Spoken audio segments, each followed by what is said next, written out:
In 1982, two sisters vanished without a trace, leaving their family frozen in unanswered grief. For 21 years, their mother, Elaine James, carried the weight of that loss until an unexplainable pull led her to step inside a church she hadn't visited in over 2 decades. What she found there changed everything. It was an ordinary afternoon in 1982. The screen door creaked open behind Elaine James as she stood by the clothesline, sorting through a laundry basket. She didn't look up as she heard the light tread of her daughter Kora's sneakers crossing the wooden porch steps. There was a faint click of the latch, a brief pause, and then Kora's voice, half distracted, half sweet, called out, "I'm taking Lacy to the park. We'll be back before dinner." Elaine shifted a damp bedsheet in her hands, shaking it out toward the clothesline. "All right," she said without turning. "Don't let her run too close to the street." "I won't," Kora replied. The screen door slapped shut. And that was it. That moment would haunt Elaine for the next 21 years.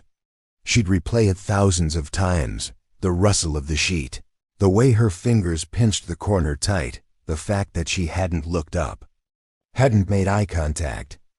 She couldn't even remember what Kora had been wearing. By 4:30, the sun dipped low behind the rooftops of Summerfield. By 5 o'clock, Elaine began glancing at the clock. By 5:45, she stepped onto the front porch, her eyes scanning the empty sidewalk. She called their names down the block once. Then again. Her husband, Dennis, had just pulled into the driveway, a paper sack of groceries in hand. He caught her expression immediately. "They're not back?" Elaine shook her head. "They went to the park. I told them not to be long." Dennis set the bag on the porch step and turned back to the truck. "I'll drive over," but the park was empty. No one had seen them, not the retired couple on the corner, not the dog walker by the fountain, not even the playground attendant, a bored teenager who shrugged and said he didn't remember any girls matching their description.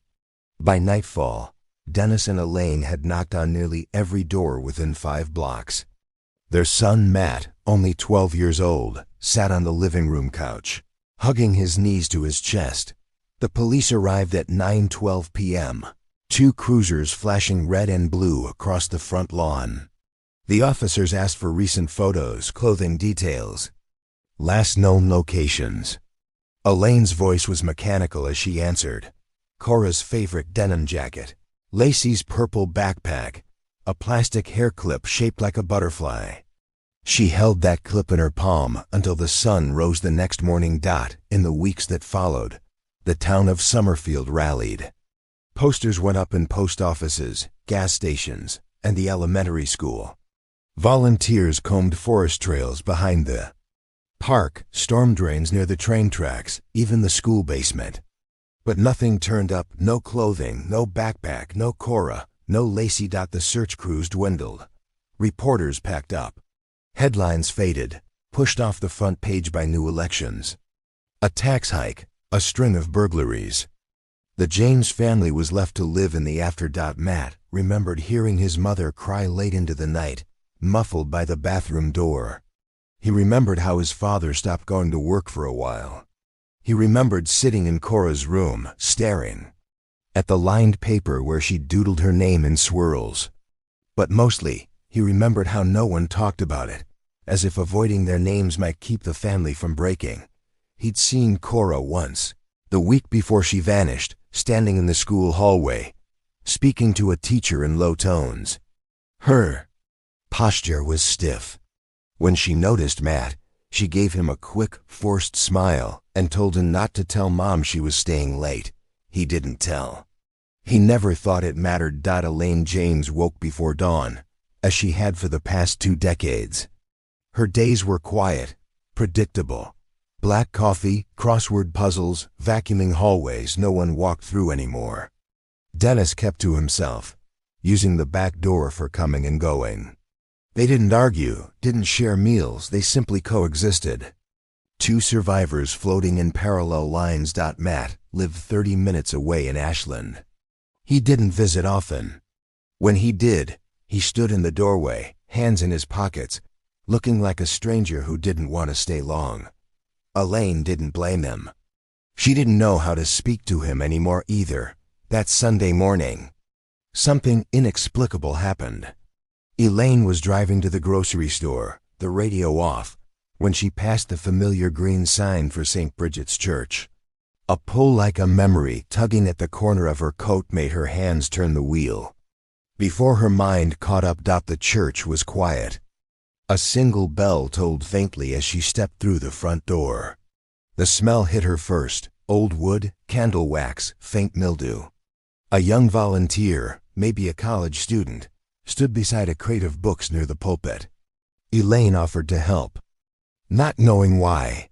As they lifted a box together, a Bible slipped loose, tumbling open across the floor. A photo fluttered out and landed face up on the tile. Two girls. One older, with sharp brown eyes and a slight, uncertain smile. The younger one grinned wide, gap-toothed, her hair braided over one shoulder. Elaine froze. She picked it up slowly, her fingers trembling. The faces stared back at her. Kora and Lacy. It wasn't a photo she'd ever seen, not from the family albums, not from the news. They looked older than in most of the pictures she remembered, maybe a week older, maybe a day. The volunteer knelt beside her. "Are you all right?" Elaine stood and made her way straight to the church office, the photo clenched in her hand. Father Lennox welcomed her with the same soft, patient smile she remembered from sermons long ago. He seemed calm, gracious. But Elaine wasn't here for grace. "I found this," she said, placing the photo gently on his desk. He studied it in silence for a moment, then leaned back in his chair. "Where did it come from?" she asked. He cleared his throat. "That Bible was brought up from the basement. We've stored many over the years. Some were left behind by visiting clergy. Some were donated. I honestly couldn't say." "You've never seen this photo before?" She pressed. "No," he said, but she watched him closely. His composure never cracked, but he avoided her gaze, and his fingers, folded loosely on the desk, had started to tighten. At home that night, Elaine laid the photo on the dining table. Dennis looked at it for a long time. "Where did you get this?" "The church.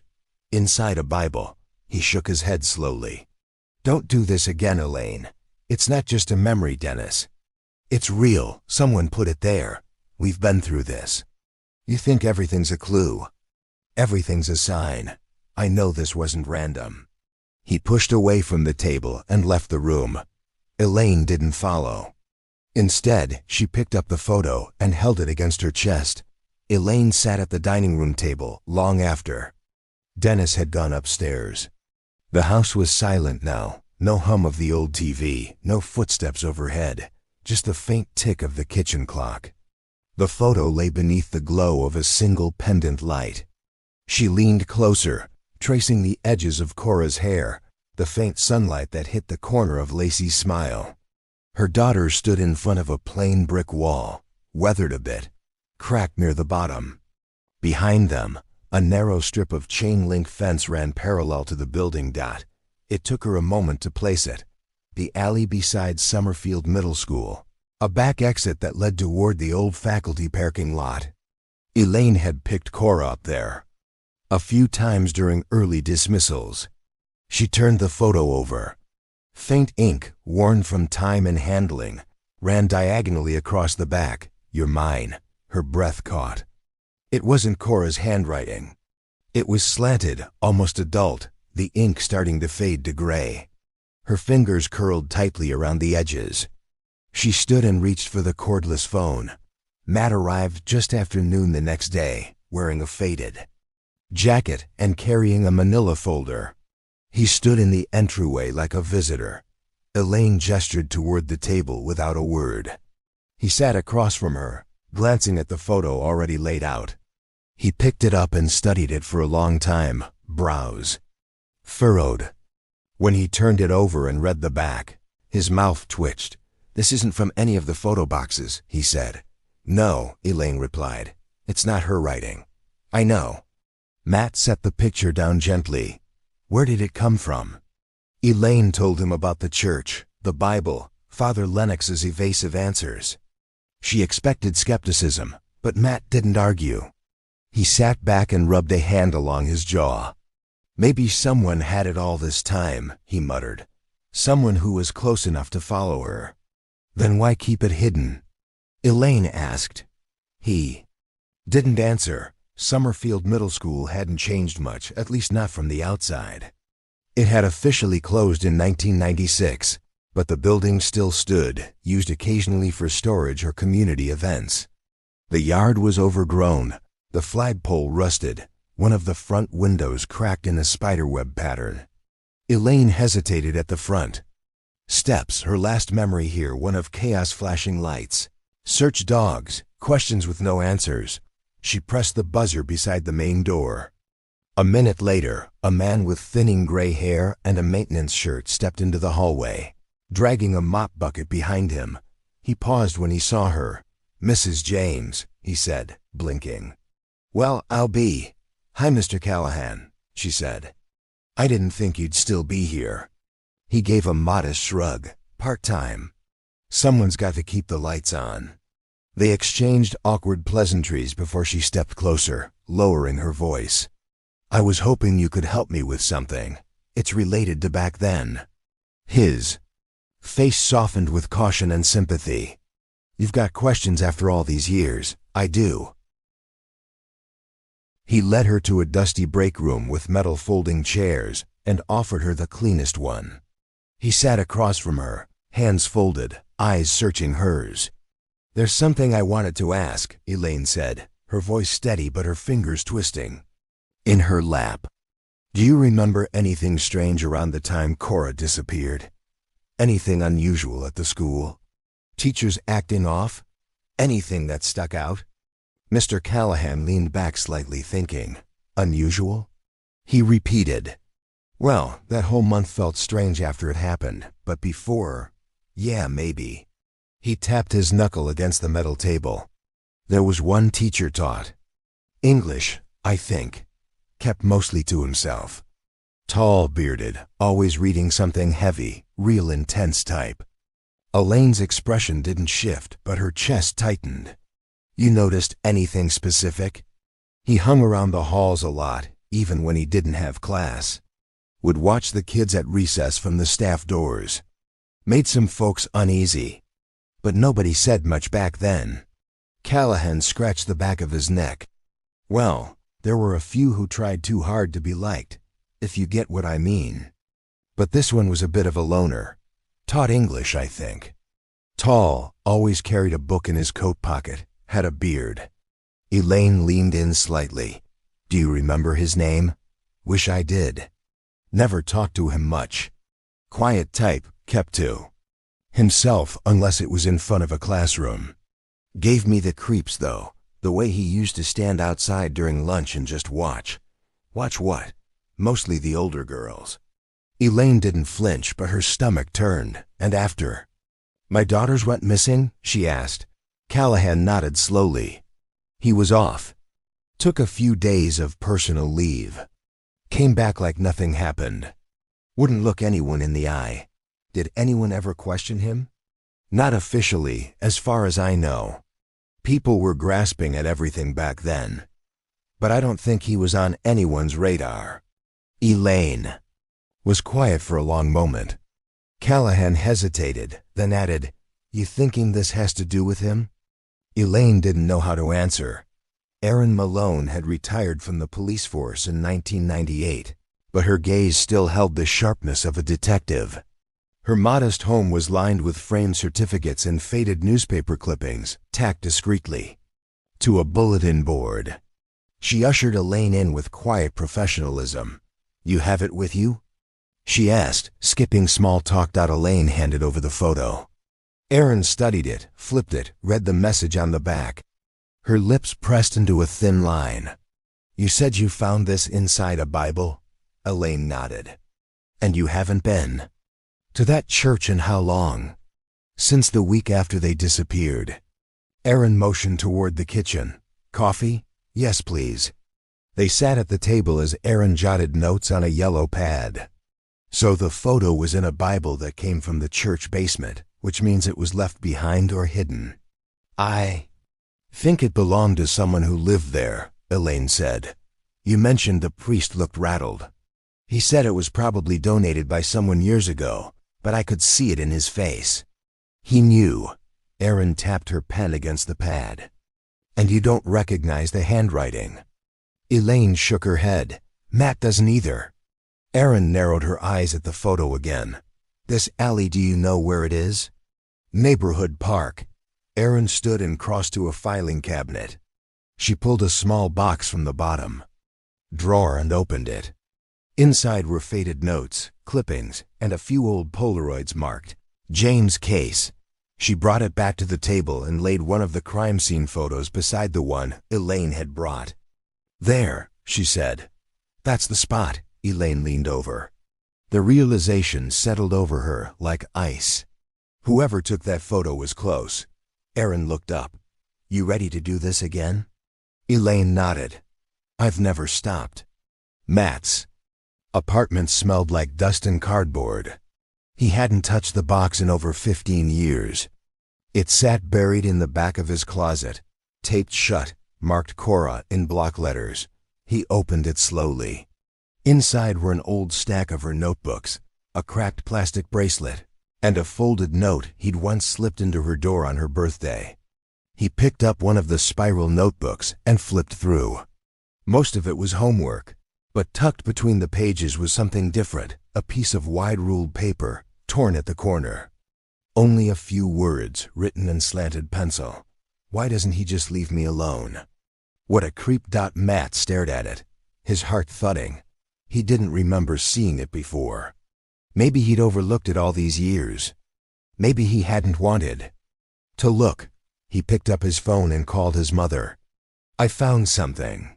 How did a photo of Kora end up in a Bible no one remembered? Who was she so afraid of? And don't you think there's something suspicious about that teacher? Something about this doesn't add up. How is it all connected? Aaron sat cross-legged. On the archive room floor, the air thick with dust and the muffled hum of an old Vake vent overhead. Around her were stacks of beige boxes labeled with hand-scribbled numbers, decades of school employment records, many water-damaged or half-indexed. She'd skimmed through 3 incomplete staff rosters before finding what she was looking for, a record of resignations between 1983 and 1985. Her eyes scanned the page slowly. Halfway down, a line caught her attention. Resigned. Spring 1984. Position, language arts. Reason, family emergency, non-specific. The teacher's name had been redacted. A black marker strip blotted across both first and last names. Odd. The only entry like it on the page. No evaluation summary, no disciplinary notes. Just a list of workshops attended. The last date listed, March 3rd, 1984. Aaron frowned. Why scrub just one name?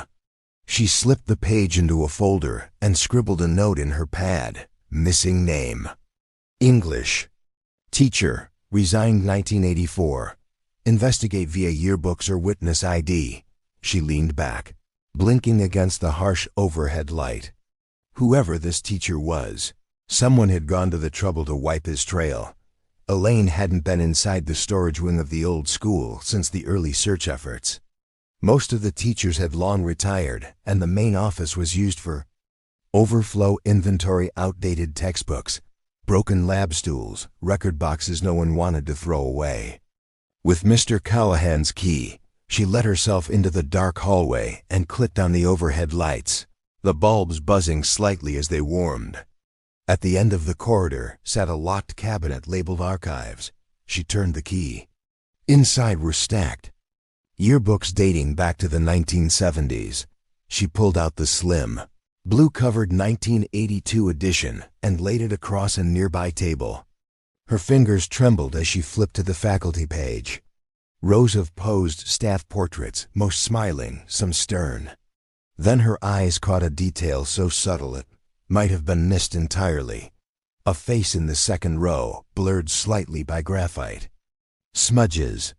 Someone had taken a pencil and faintly scribbled over the man's face, not violently, but deliberately, like someone trying to make him harder to recognize without drawing attention to the act. The name underneath was missing, torn out neatly with a razor. Elaine stared at the blank spot, her pulse pounding in her ears. She turned the page. On the spread of sophomore student photos, her eyes landed immediately on Kora's portrait. A red pen had circled it, not sloppily, but carefully, as if someone had taken their time. There were no other markings anywhere else in the book. Elaine stood frozen, her hand resting on the page. Her breath came shallow. Why her? She whispered. Mr. Callahan was out back unloading cartons of cleaning supplies when she approached him with the yearbook. I found something, she said quietly. He followed her into the break room, and she opened the book on the table. First, she showed him the scribbled-out teacher, his brow furrowed. Do you recognize him? He nodded slowly. That's him. That's the guy I told you about. You sure? He leaned in closer.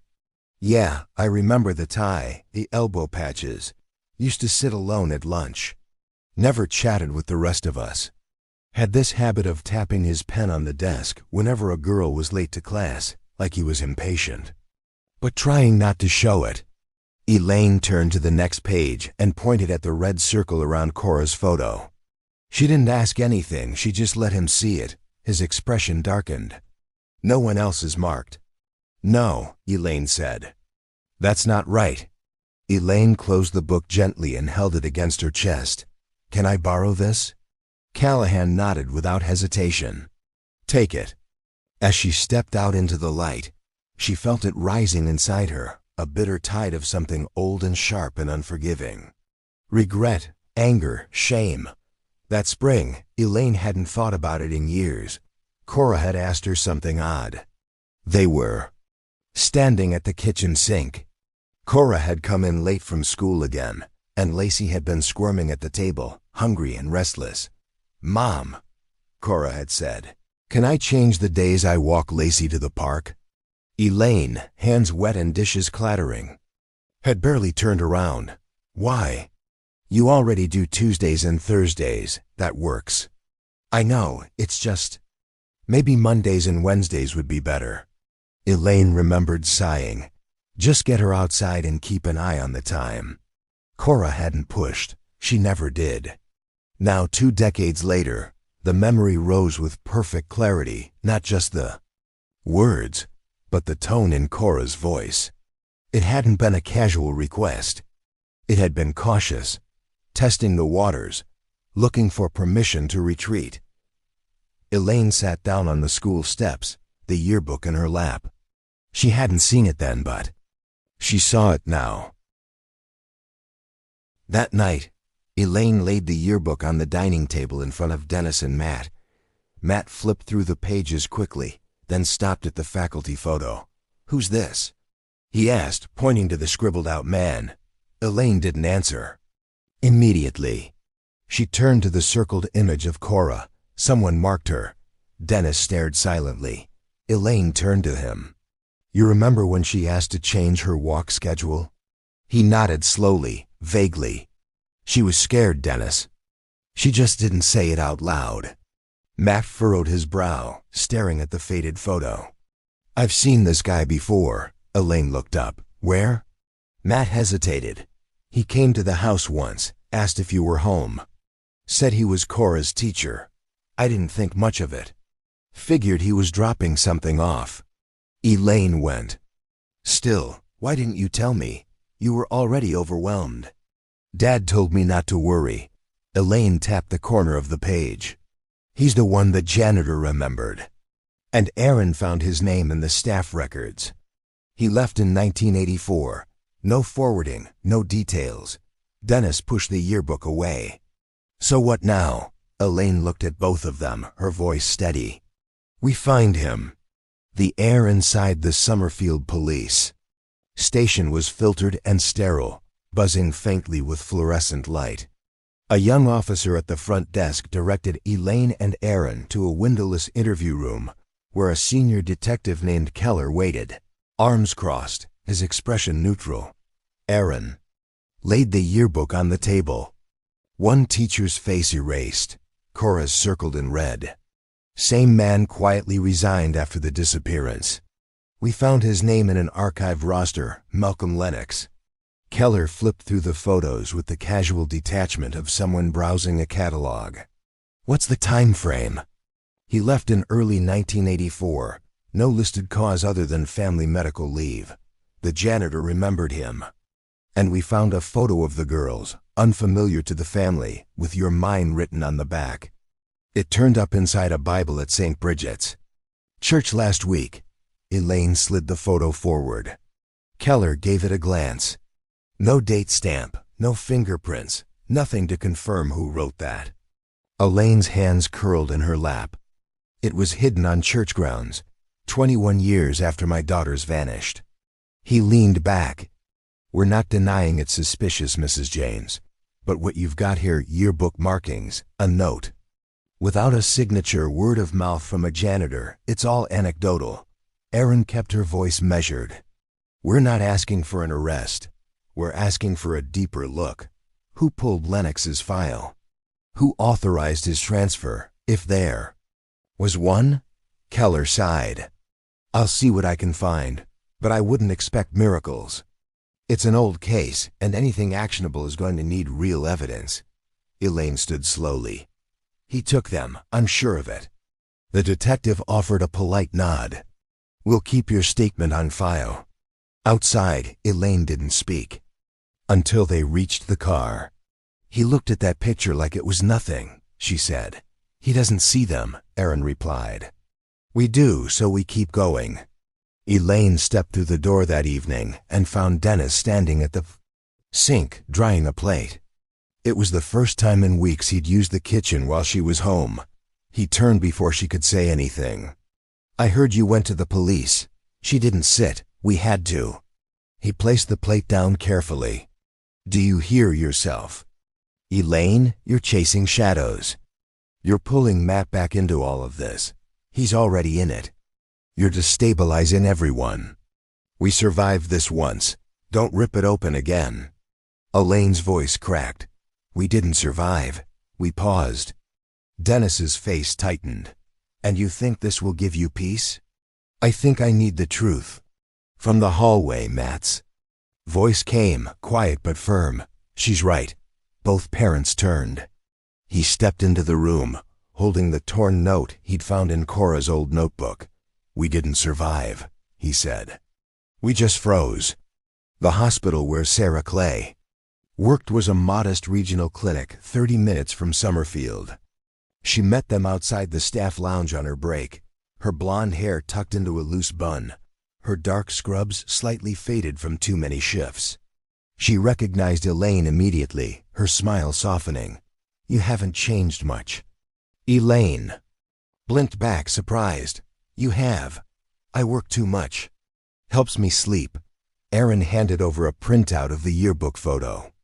Do you remember this man? Sarah's expression shifted. He taught English, real intense. The kind of guy who made everything about Greek mythology and misused metaphors. Did Kora talk about him? Elaine asked. She hated him. Sarah said quietly. Said he made her feel, I don't know, like a character in a story he was writing. Always asked her to stay late for tutoring. Once, she said, he touched her shoulder, and she flinched so hard she dropped her book. Did she report it? Aaron asked. Sarah shook her head. Kora didn't trust adults. She told me, if I say anything, they'll say I misread it, or they'll move me to another class and let him stay. Elaine's fingers tightened around her purse strap. Kora wasn't the kind of girl to make things up. Sarah added, she read people. She saw things. They left with her contact details and a quiet promise that if the case reopened, she'd testify. Back at town hall, Aaron requested access to more personnel records, specifically those related to staff disciplinary reviews from 1980 to 1984. A gray-haired clerk with a mild coffee stain on his shirt leaned over the counter and frowned. "That's going to be tough," he said. "We had a basement flood back in '92. Took out half the archived HR files. Mold and rot. A lot of the boxes were trashed after inspection." Aaron arched a brow. "There wasn't a backup?" He chuckled without humor. "They didn't believe in digitization back then. If it's not upstairs, it's gone." She climbed to the mezzanine-level records room and combed through what little remained. Several folders were warped from moisture. One had part of the Summerfield Middle staff ledger, but the section listing disciplinary notes was empty, pages torn, likely discarded years ago. Someone had once known the truth, but the paper trail had drowned with time. Back at her home office, Erin opened a folder marked Church Inquiries, 2003, and began comparing addresses. She pulled the public tax records for St. Bridget's Church, cross-referencing ownership changes and residence filings. There it was, rectory occupancy, 1984 to 1986. Occupant, handwritten note guest, extended clergy visit. No name, no clerical ID, no diocese assignment, just a note written in looping cursive. Aaron stared at the listing. Elaine had said the priest acted strangely. The photo of the girls, unknown to the family, ended up inside a Bible stored for 2 decades. Someone had lived there. Aaron picked up the phone and called Elaine. Someone lived in the rectory right after Kora and Lacy vanished. There's no lease, no name, just a line that says, "Guest, extended clergy visit." Elaine didn't speak right away. When she did, her voice was low, certain. It was him. "You think he stayed there after?" "I think he never left. I think Father Lennox let him stay. I think he's been protecting him the entire time." Elaine couldn't sleep, not after Aaron's call. The words kept repeating in her mind, etched into the ceiling above her bed. Guest, extended clergy visit. She rose before sunrise, wrapped a cardigan over her nightgown, and crept to the attic with a small flashlight. Dust layered every surface, the air thick with the smell of old wood and insulation. She didn't know what she was looking for, only that her gut told her something from the past was still here, buried not in evidence boxes or archived files, but in the corners of her own house. She opened boxes labeled Matt, school, Kora, notebooks, Lacy, toys, rummaging past forgotten ornaments, and faded photo sleeves. Then she spotted it. A small jewelry box, cracked along the hinge, sitting at the bottom of a dented cardboard carton. She lifted it out with trembling hands. Inside were Kora's little things: silver butterfly earrings, a ribbon bracelet, pressed daisy, and a folded church bulletin, slightly yellowed at the edges. Elaine opened it slowly. St. Bridget's Church, Sunday Bulletin, May 1982. She froze. The date was exactly 1 month after the girls disappeared. And on the back, in faint pencil scrolled in the corner, was her daughter's name. Elaine drove to Aaron's that morning without calling. When Aaron answered the door in sweatpants and an oversized flannel, Elaine held out the paper. "I found this in Kora's things." Aaron led her inside. They sat at the dining table as she unfolded the bulletin carefully, holding it under the kitchen light. "May 1982, Aaron read aloud. "That's after the case went cold." Elaine pointed to the pencil writing. "That's her handwriting." "I know it. Kora never went to St. Bridget's, did she?" "No, and I've never seen this bulletin before." Aaron flipped it over and scanned the corner. There, barely visible in purple ink, was a circular stamp, property of St. Bridget's Rectory Lending Library. She looked up slowly. This wasn't a public handout. This came from the private collection, from inside the rectory. Elaine's voice was low. So either Kora was taken there, or her things were. "Either way," Aaron said, "this proves proximity. That church wasn't just a coincidence." Back home, Elaine sat on the living room floor with the jewelry box beside her, the bulletin unfolded in her lap. She stared at her daughter's name, written in the same soft hand she remembered from school forms and birthday cards. She thought of the week Kora had gone missing, the way she'd hesitated before leaving that afternoon, the way Elaine hadn't stopped her. Dennis came in from the back porch, glanced at her, and froze. "Did something happen?" he asked. Elaine didn't look up. "I found proof." He sat on the couch across from her, hands clasped loosely between his knees. "What kind of proof?" She turned the bulletin toward him. "This." He studied it, saying nothing for a long time. Finally, in a voice dry with guilt, he asked, "Why would she have this?" Elaine's answer came out like a breath she hadn't realized she'd been holding. Because she was there. Erin worked late into the evening, sorting through what remained of the 1982 class roster. She kept returning to a name that had shown up in both Kora's homeroom and poetry club. Tina Marks. A deeper dive into public records revealed Tina had moved out of state just 6 months after the disappearance. Her parents had sold their house in Summerfield and left no forwarding address. Eventually, a change of address form from a decade ago led Erin to a modest apartment complex in Everett, Washington. She sent 2 letters, neutral and polite, explaining she was revisiting an old missing persons case involving a former classmate and asking if Tina would be open to a conversation. 2 weeks passed. Then a handwritten note arrived in Erin's mailbox on plain white paper. No return address. "If this is about Kora James, I'll talk, but only in person and only with her mother." Erin called Elaine that night. "I found someone." The apartment building was modest and quiet, a place that gave the impression of people coming and going without making connections. Erin and Elaine waited at the second-floor landing, listening to the soft buzz of a television behind the door.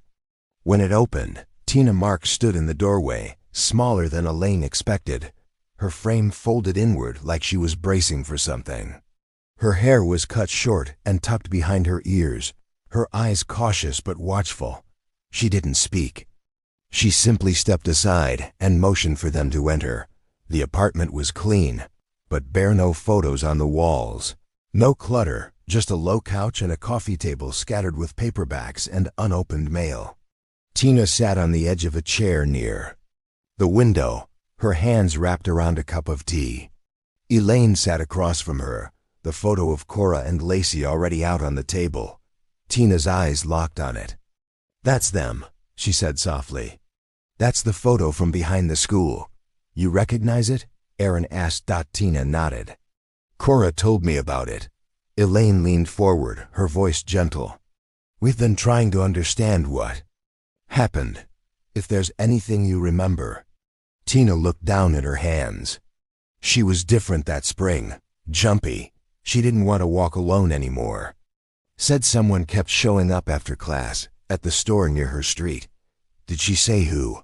Erin asked. "She didn't want to. She said if she said it out loud, it would make it real. But I knew." Tina's voice grew quieter, more focused. "There was one day I found her crying in the girls' bathroom, just sitting on the floor. She had her arms wrapped around her knees. I'd never seen her like that." Elaine closed her eyes, her chest tight. She looked up at me and said, "I wish she'd just stop." I asked if she meant someone at school. She didn't answer. She wiped her face and told me not to tell anyone. Tina paused, then added, "And I didn't. I should have. I thought I was helping by staying quiet." Erin gently steered the conversation. "Was there anything else?" Tina nodded slowly. "I walked past one of the classrooms one afternoon. The door was cracked open. I wasn't trying to spy. I was just going to my locker. I saw him, her English teacher, holding her wrist. Not hard, just tight. He was saying something low, like a whisper. She looked like she wanted to disappear." "What did you do?" I froze. Then he looked up and saw me. He smiled. Then he reached out and shut the door. Elaine hadn't realized she'd been holding her breath until Tina reached under the coffee table and pulled out a small, crinkled envelope. "He sent this to me after she disappeared." I think he thought I knew something. She handed it to Aaron. Inside was a letter on school stationery, aged and faintly yellowed. The handwriting was elegant but firm, signed at the bottom in blue ink. Tina, I hope you're adjusting after the loss. I understand Kora's absence may have left gaps in your studies. I'd be happy to offer you a private reading list. You can. Reach me at the number below if you ever feel you need guidance or want to talk about her memory in a productive way. Mr. Malcolm Lennox. Aaron's mouth tightened. That's him, Tina added. He left a voicemail once, said I was one of the few attuned students that Kora had trusted me. I deleted it. Why didn't you tell anyone? Elaine asked, though she already knew the answer. Tina's eyes welled up. Because she begged me not to, and then she was gone. I blamed myself. I thought maybe if I said something then. Elaine shook her head. It wasn't your fault. For a long time none of them spoke. Back in the car, Aaron pulled out a manila folder from her bag and flipped to a printed personnel sheet from the diocese records. She pointed to a single line near the bottom. Malcolm J. Lennox, Summerfield Middle. Peter Lennox, St. Bridget's Church. Father Lennox is Malcolm's brother. She said. Elaine sat back in the passenger seat, staring out the windshield. So he knew. He let him stay, protected him. And no one stopped him, Elaine said quietly. No one questioned why he vanished. No one looked at Kora's bruises. No one noticed Lacy's fear. Aaron looked over. We're noticing now. Elaine nodded slowly, and for the first time in 2 decades, something new settled in her chest. Not hope, but resolve. Elaine parked the car a few spaces away from the stone steps of St. Bridget's Church. The sky was gray, offering no shadow. Only quiet weight. She looked at the passenger seat. Matt stared straight ahead, jaw tight. In the back, Aaron flipped open her notepad one more time, scanning the creased letter inside. Dennis hadn't come. As they stepped up to the rectory door, Elaine felt the tightness return in her chest. Not fear exactly, but something deeper, like bracing for a memory you didn't want, but knew was coming anyway. Father Lennox answered the door himself. He wore a gray clerical shirt, sleeves rolled to the forearms. His expression was neutral at first, then his eyes flicked to the manila folder in Aaron's hands, to Matt standing silent behind his mother, and finally to Elaine. He stepped back and held the door open. Please come in. The sitting room was spare, the curtains drawn halfway to let in soft filtered light. A single wooden crucifix hung over the doorway. A framed painting of the prodigal son was nailed unevenly above the mantel. Father Lennox gestured to the small couch. Would you like tea? No, Elaine said flatly. They sat. The silence lasted exactly 6 seconds before Aaron pulled out Tina's letter and the folded church bulletin. This, she said, placing them gently on the table, came from your lending library. Your brother wrote this letter to one of Kora's classmates after she vanished. The priest didn't reach for the papers. He glanced at them, then folded his hands in his lap. Elaine pulled out the photo and slapped it onto the table with more force. This was found in your church, in your Bible, and you stood there and said you didn't know anything. His gaze didn't move from the center of the table. That didn't end up there by chance, she continued. It was placed by your brother. Aaron leaned forward. We have a witness. We know he followed Kora. We know she called him a stalker. We know she was scared. And you sheltered him. You let him stay in your rectory after the girls went missing. Finally, Father Lennox's eyes lifted. He looked at Aaron, then at Elaine. His expression didn't soften, it hardened. My brother was disturbed, he said calmly. He came here in pieces. He confessed sins of the spirit: despair, obsession, grief. I gave him sanctuary, Matt spoke up, his voice sharp. You gave him cover. The priest's voice grew sharper. He was not well, but he did not harm your daughters. Elaine's fists trembled in her lap. Stop. He was a man of sorrow, not malice. Stop it, she said again louder. He broke no laws under this roof. Well, don't lie to me, Elaine exploded, standing, her voice cracking. From the force of it. You let him stay here after he took them, after he buried them, and you said nothing. Father Lennox didn't flinch. His hands were still folded, his voice dropping to a murmur. You want someone to hang your grief on? I understand, but this won't give you peace. You think I'm chasing peace? She snapped. I buried 2 empty coffins. I spent 21 years staring at doorways. I don't want peace. I want truth. The priest rose slowly. Then dig up his bones. That's where you'll find what you're looking for. Not here. Erin stood beside Elaine, her tone controlled but firm. This isn't over. I hope it is, Father Lennox replied. He walked to the door and opened it. Outside, the air hit cooler than before. Elaine walked ahead of them down the rectory path back toward the car. Erin waited until they were out of earshot before speaking. He's not denying Malcolm lived. There. Matt looked at her. But he's denying everything else. No, Erin said. He's avoiding. There's a difference. Elaine stopped beside the car. She didn't unlock it yet. She looked at the church, the stained glass windows lit. From the inside like a mockery. I've heard better lies from children, she muttered.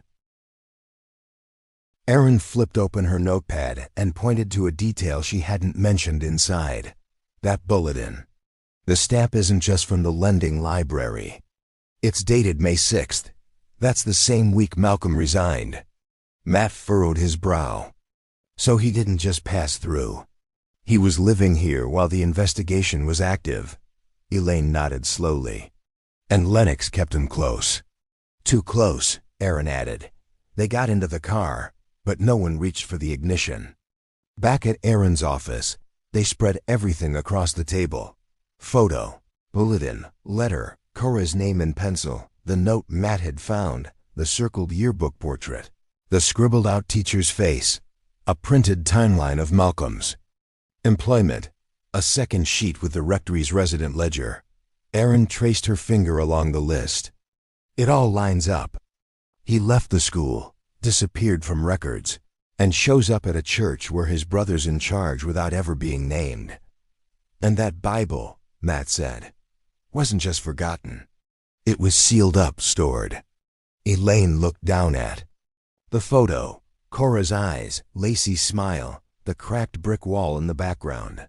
He knew we'd never find them, she said, because he knew no one would look behind a church. Erin leaned back, her expression tight. He's hiding something. We just haven't found where yet, Elaine exhaled slowly. Then we keep looking. Erin sat alone at the county registrar's office just after opening hours. A paper cup of burnt coffee cooled beside her elbow as she flipped through microfilm construction records. She had narrowed the search window to 2 years 1983 to 1985 and focused on one property, St. Bridget's Rectory. Most church projects went through formal channels. Clergy housing renovations were typically filed under diocese requests then, submitted to the city with standard inspections. But then she saw it. Property, St. Bridget's Church, rear storage area. Permit type, slab pouring, utility access. Approval date, October 13, 1983. Filed by internal stamped rectory staff. City inspector approval, Enna. She stared at the paper for a full minute. No external contractor, no recorded inspection, no official builder's name, just a note scribbled. In the margin, clergy-only access. Do not mark for routine inspection. Erin pulled out her phone and texted Elaine. I found something. We need a warrant. The back of the rectory was quiet, shaded by tall hedges that blocked the view from the main road. The slab itself was unremarkable, about 10 feet by 12, concrete aged and darkened by time. A rusted hose bib jutted out near one edge. At some point, someone had stacked 3 potted planters and a plastic bench over it, as if to suggest utility, rather than secrecy. The forensics team arrived just after sunrise. Aaron presented the signed warrant, and Father Lennox, stone-faced, said only one thing before retreating inside. "I hope you find peace." Elaine stood nearby in a navy sweater, her arms folded across her chest. She hadn't spoken much since the night before.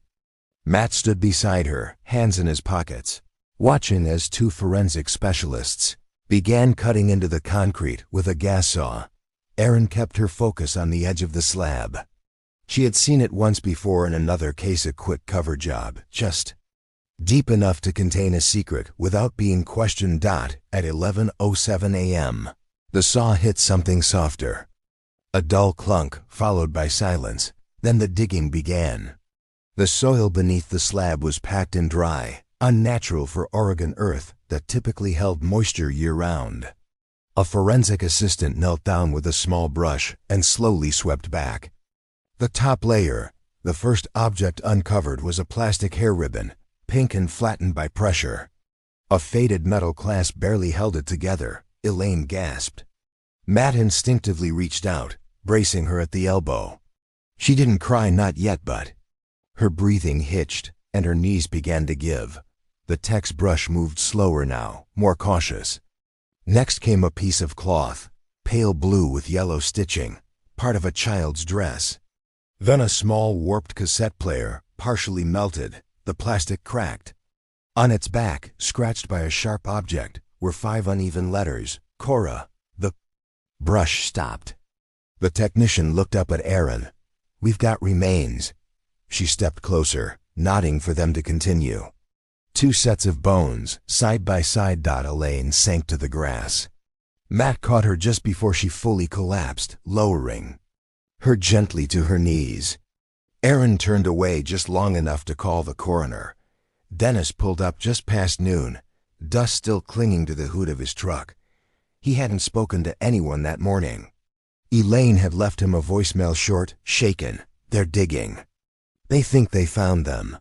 He stood behind the yellow tape, fists at his sides. For a long time, he didn't cross it. When he did, he didn't look at the remains or the evidence markers. He knelt beside Elaine, not touching her, just lowering himself until their shoulders were aligned. She reached for his hand. He took it without a word. Across the field, Matt watched them. He wiped his face with the sleeve of his jacket and stepped back. Later, once the perimeter was cleared and the coroner's van had taken the remains, Aaron walked the site again. One of the techs handed her a sealed evidence bag. "We found this tucked just beneath the cassette player. Mostly ash, but there's one piece that survived." Aaron opened it and used tweezers to extract a fragment of burnt paper, stiff and partially curled. Most of it had been charred away, but one word remained intact, written in black ink. The top edge singed. Kora. She stood for a long time with that word in her hand, the sky growing dim around them. She looked over at Elaine, seated in the passenger seat beside her, a blanket over her shoulders. "They didn't run away," Aaron said gently. "He took them." Elaine stared out the window. "And his brother buried them," Aaron added. Elaine turned her head, her voice low but steady. "Then it's time they answer for it." The lab results arrived 4 days after the excavation. Aaron stood by the window of her office, listening, as the medical examiner on the other end confirmed what she already knew. The skeletal remains matched the DNA samples provided by Elaine and Matt. Kora and Lacy James. Kora had suffered blunt force trauma to the skull, likely from a heavy object. Lacy's cause of death was more haunting, severe dehydration and starvation, with no signs of physical trauma. She had simply faded. Aaron ended the call with a slow exhale, her hand still gripping the windowsill. For 21 years, their names had floated through silence, wrapped in uncertainty. Now they were anchored in fact, and that meant something could finally begin. With confirmation in hand, the Summerfield Police Department issued a full reactivation of the James case. For the first time since 1982, the missing persons file was stamped homicide. Aaron forwarded everything: photo evidence, witness statements, the church's property records to the state task force. A warrant was filed for Malcolm Lennox last seen officially in 1984. No death certificate existed. No gravestone, no obituary, only the loose story of a brother who passed and a community that never asked questions. Within a week, agents traced activity tied to a fabricated identity in northern Idaho, where a man named Martin Lockett had worked quietly for the past 6 years as a municipal clerk in a town of less than 2,000. He lived alone. No social media. No family, just a rented trailer at the edge of town and a quiet reputation. When officers approached him at his office, he did not resist. He simply stood from his desk, turned off his monitor, and held out his wrists. At intake, they asked his name. He hesitated, then said softly, "Malcolm Lennox." When pressed for motive, he didn't deny it. His voice never rose. He spoke as if describing a memory softened by distance. "She rejected me," he said. "I loved her. I waited until she was ready to understand, but she mocked it. She was going to ruin me. And the younger girl?" They asked. His eyes moved off to the side. "She shouldn't have been there." They asked why he hadn't. "Fled further, changed identities completely, moved out of the country." He said, "I didn't want to leave the land. I was still waiting for peace." Father Lennox was arrested that same morning at St. Bridget's. He was calm, as always, as if he had envisioned this moment years ago. He folded his clerical shirt with care before being led into the cruiser. During questioning, he was less candid than his brother. "I did what I could to protect the church," he said. "The rest was God's will." He denied knowing about the burial under the rectory slab, denied assisting in the concealment of the girls' deaths. But the timeline was undeniable. The church's resident log, the Bible, the testimony, the photo, the personal connection. It had been his silence that allowed the monster to nest in a house of worship. He was charged with obstruction of justice and accessory after the fact to homicide. The diocese issued a formal statement 2 days later, confirming Father Lennox's defrocking. Publicly, they expressed sorrow. Privately, they offered no apology to the James family. Summerfield erupted. The discovery of 2 children buried behind a local church, the involvement of a former teacher and a priest, spread across national headlines within 48 hours. Reporters swarmed the church gates. Satellite trucks lined the street. Parishioners wept openly. Others shouted through tears. Some still defended the Lennox family. Elaine stayed indoors. Matt fielded the calls. Reporters, podcast producers, old friends, a distant cousin, all wanting answers, all pretending they were owed part of the story. He stopped answering after the second day. At the grocery store, people stared. At work, colleagues paused awkwardly in the break room. Dennis mowed the lawn twice in one day, saying nothing. The town's quiet rhythm had been split. The courtroom was full. Elaine sat in the first row, hands folded in her lap, the same way they had been folded the day Kora's school photo was taken. Her purse rested beside her. Matt sat on her right, Dennis on her left. Malcolm Lennox entered. In an orange jumpsuit. He looked older, more fragile, his hair thinner than in the yearbook, but Elaine recognized the eyes. The judge read the charges. The courtroom was still. There was no dramatic speech, no twist, no protestation of innocence. Malcolm pleaded guilty on all counts. Sentencing came 2 weeks later, life without parole. Elaine didn't react. Her heart wasn't made for vengeance. It was too worn for that. Father Lennox's hearing was quieter, but not private. His lawyer attempted to plead for leniency due to age, long-standing service, and lack of direct involvement. It didn't sway the judge. He was sentenced to 15 years in state prison, to be served at a minimum security facility. Matt stood to make the final statement. He walked to the front, notes in hand, but didn't read them.